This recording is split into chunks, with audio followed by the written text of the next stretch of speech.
from George Ivanovich Gurdjieff's All and Everything, Chapter 33, Beelzebub as Professional Hypnotist.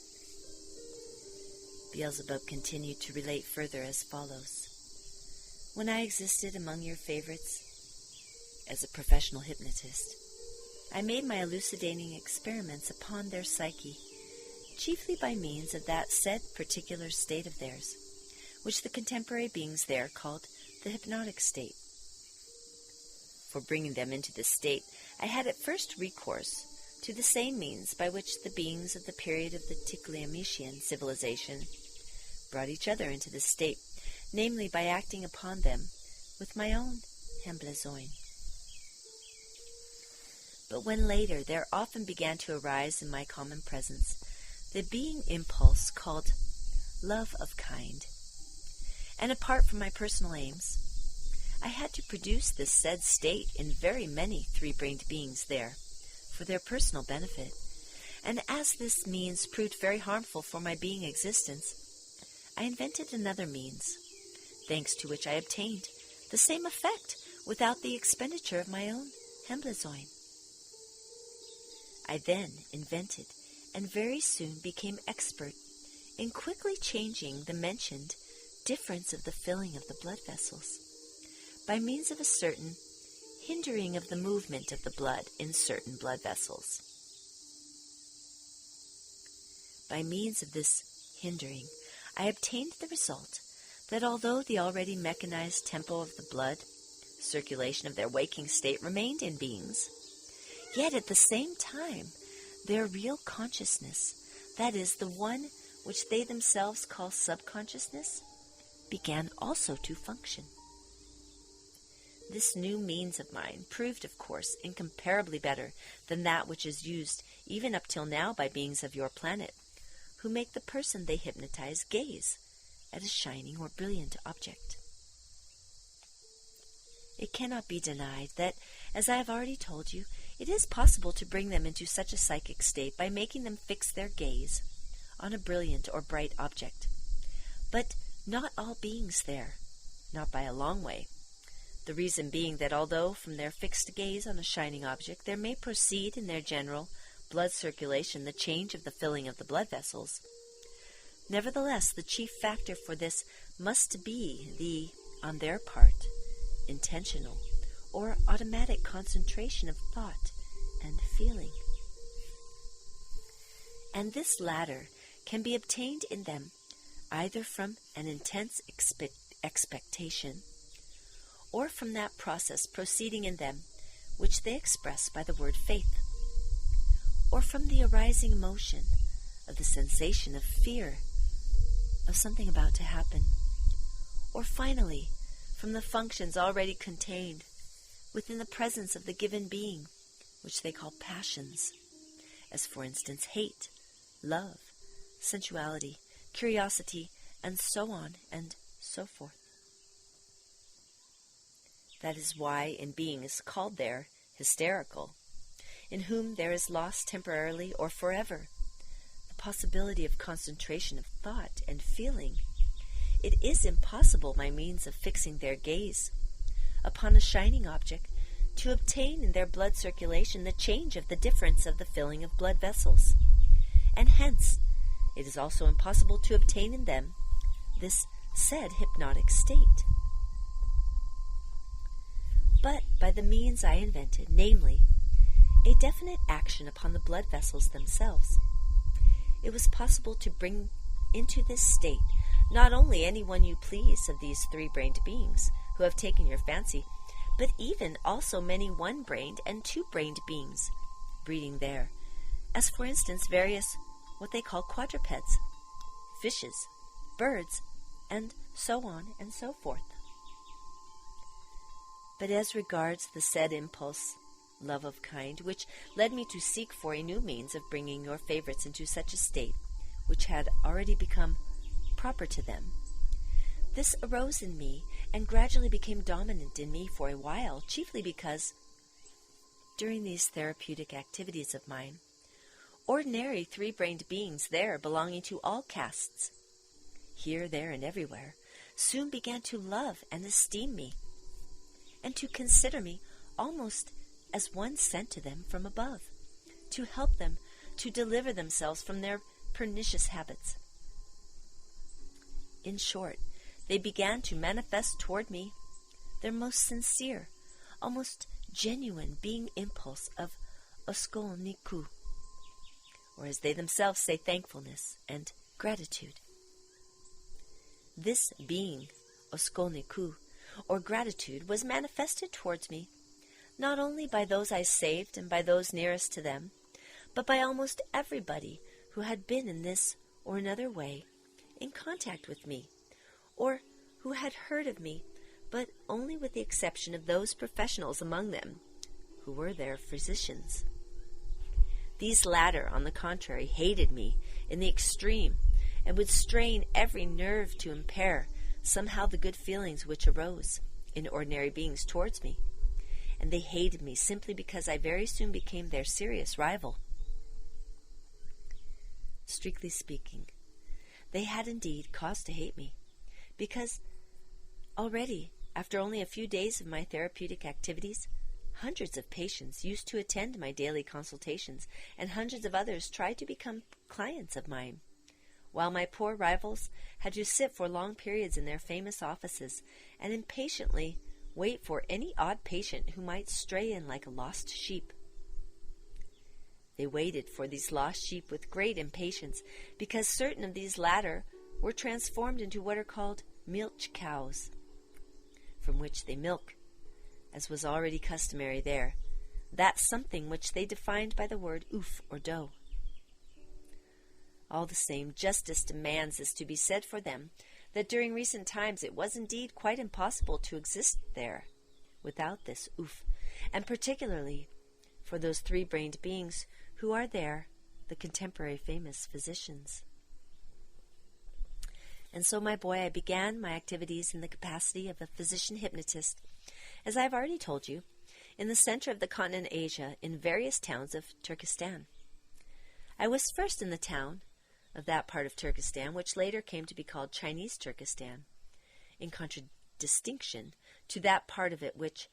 from the time of its conquest by beings belonging to the large community Russia, has been called Russian Turkestan. There was a very great need in the towns of Chinese Turkestan for such a physician as I then became, because among the three-brained beings breeding on this part of the surface of this planet of yours, there was developed at that period more strongly than usual two forms of their most pernicious, what are called organic habits, which also had become proper to be acquired to the presences of the beings of that ill-fated planet. One of these pernicious organic habits was what is called there the smoking of opium, and the other was the chewing of anasha, or as it is otherwise named, hashish. They obtain this opium, as you already know, from the plant poppy, and hashish from a surplanetary formation there called chakla, or hemp. As I have just said, at this period of my activities, my existence passed at first chiefly in various towns of Chinese Turkestan, but circumstances so fell out that later I preferred to be in the towns of Russian Turkestan. Here, among the beings of Russian Turkestan, one of the said pernicious habits, or as they themselves call them, vices, namely the smoking of opium, was very rare, and the chewing of anasha was even rarer. But on the other hand, the use of what is called Russian vodka flourished luxuriantly there. This maleficent means is obtained there chiefly from the surplanetary formation called the potato. From the use of the said vodka, not only does the psyche of the ill-fated three-brained beings there become just as from opium and anasha also, utterly nonsensical, but in addition certain important parts of their planetary body also gradually completely degenerate. Hence I may say, my boy, that it was just then, at the beginning of these activities of mine among your favorites, that I instituted for the purpose of better conducting my investigations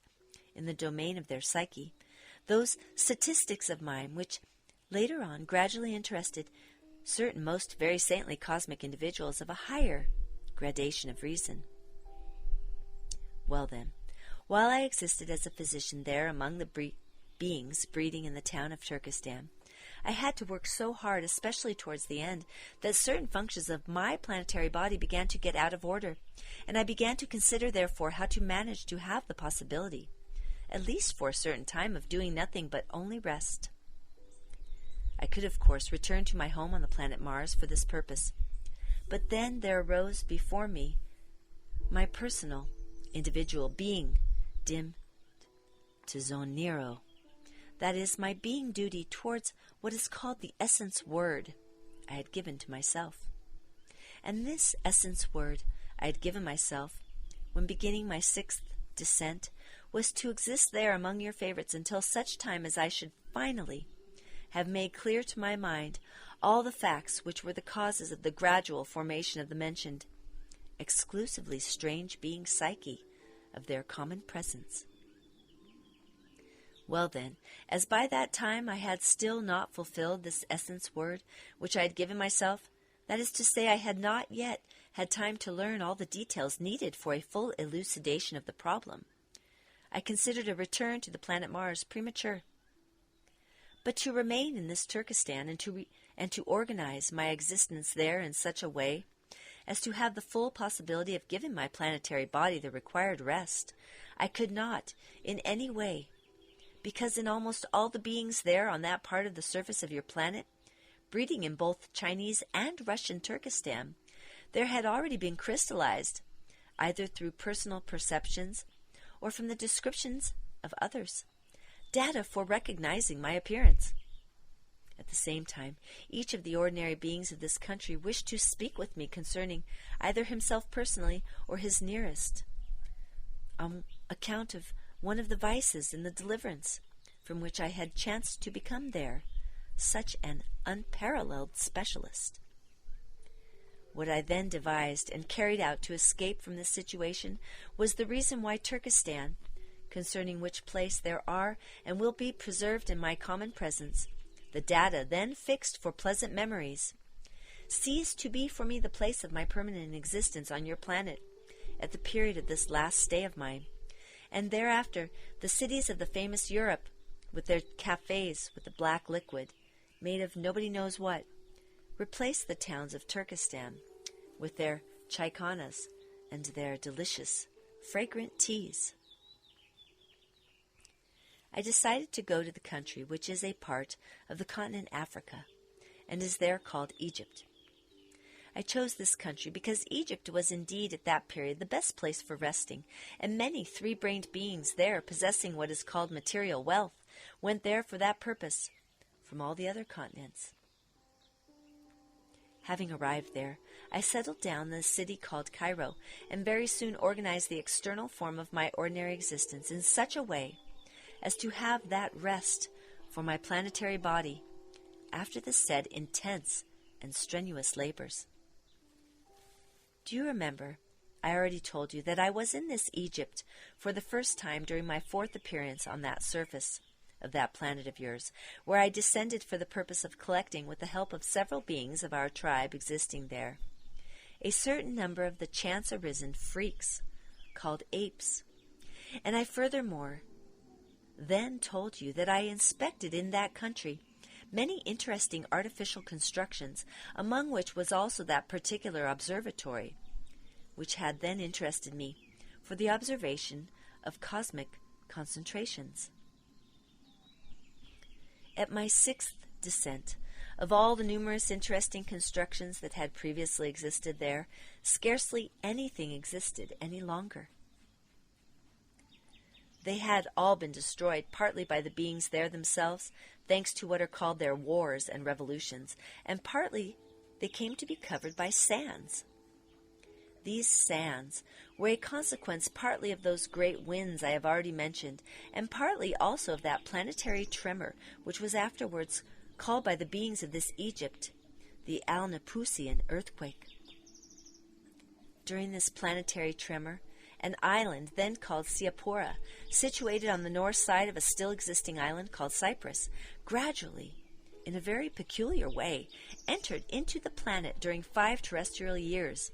and while this process lasted, there proceeded in the surrounding great Salya-Coriopian space extraordinary what are called low and high tides, as a result of which a great deal of sand from beneath the Salya-Coriop rose to the surface of this terra firma and mingled with sands of the already mentioned origin. Now, do you know, my boy, what has gradually arisen in me while I have been telling you all this about Egypt, and of what all my being has now already become finally aware, namely, an unpardonable error I made in my tales concerning the three-brained beings breeding on the planet Earth. Do you remember that at one time I told you that not one of the achievements of the beings of past generations had ever reached beings of subsequent generations? Well, it has become aware in me that I have made a mistake about this. Not once during my preceding tales concerning these beings who have taken your fancy has there ever been recalled in my being association an event which took place there just one day before my flight forever from the surface of that planet, and which event proves that something after all did reach them, even your contemporary favorites from among the achievements of the beings of the remote past. The emanations of joy which then arose in me from my pardon by our all-just Creator, omnipotent endlessness, and from His gracious permission to me to return to the bosom of my first arising, must have prevented me from absorbing those impressions sufficiently intensely for there to be in the corresponding part of my general whole such completely crystallized data as should engender in beings during being associations arising from the result of one-sourced manifestations, the repetitions of what has already been sensed. But now, as I was speaking of this contemporary Egypt, and there was revived before my being's sight pictures of certain localities of that part of the terra firma, surface of the planet, which had once pleased me, the faint impressions I had previously of this said event there became gradually coded in me into a definite awareness and to be clearly recollected in me. Before telling you about this event there, which cannot be described otherwise than as sadly tragic, I must, for your more or less clear representations about it, once more tell you something about the three-brained beings there of the continent Atlantis, who then constituted the learned society under the name of Akoldon. Certain members of this society, who already had some notion of the sacred omnipresent Okadownuk, discovered by their persistent labors how to obtain from their own atmosphere, and also from certain surplanetary formations, each of its sacred parts separately, and by keeping these sacred cosmic force-bearing substances in a concentrated state, how to perform with their help their definite scientific elucidatory experiments. The learned members of the said Great Learned Society then also discovered, among other things, that they could, by means of the separately localized third part of the omnipotent Okadownuk, namely by means of its sacred neutralizing force, or force of reconciling, bring every kind of planetary, what are called organic formations, into such a state that they remained forever with all those active elements contained in them at the given moment. That is to say, they could stop and absolutely arrest their future inevitable what is called decay. The knowledge of the ableness of such an actualization passed by inheritance to certain beings of this Egypt, namely to those initiated beings who were the direct descendants of the learned members of the Akoldons. Well, many centuries after the loss of Atlantis, beings of this Egypt, on the basis of the knowledge which had reached them, also discovered how, by means of that same sacred neutralizing force of the sacred Okadownuk, to preserve the planetary bodies of certain of them forever in a non-decaying and non-decomposing state, after the sacred Rasguarno, or as they say, after death had proceeded in them. And indeed, by the time of my 6th visit to that planet, all the beings and everything which had been in this Egypt during my former visit had entirely ceased to exist, and not even any notion of it. All was preserved. But those planetary bodies upon which they employed the mentioned means remained intact and exist there even to the present time. And these surviving planetary bodies are called by the contemporary beings mummies. The transformation of the planetary bodies into mummies was effected by the beings of Egypt by a very simple means, namely, they kept the planetary body assigned for this purpose about half a month in what is there called castor oil, and later they introduced into it the sacred substance force, dissolved in a corresponding way. Well, my boy, according to the researches and investigations of one of our countrymen who exists there even up till now,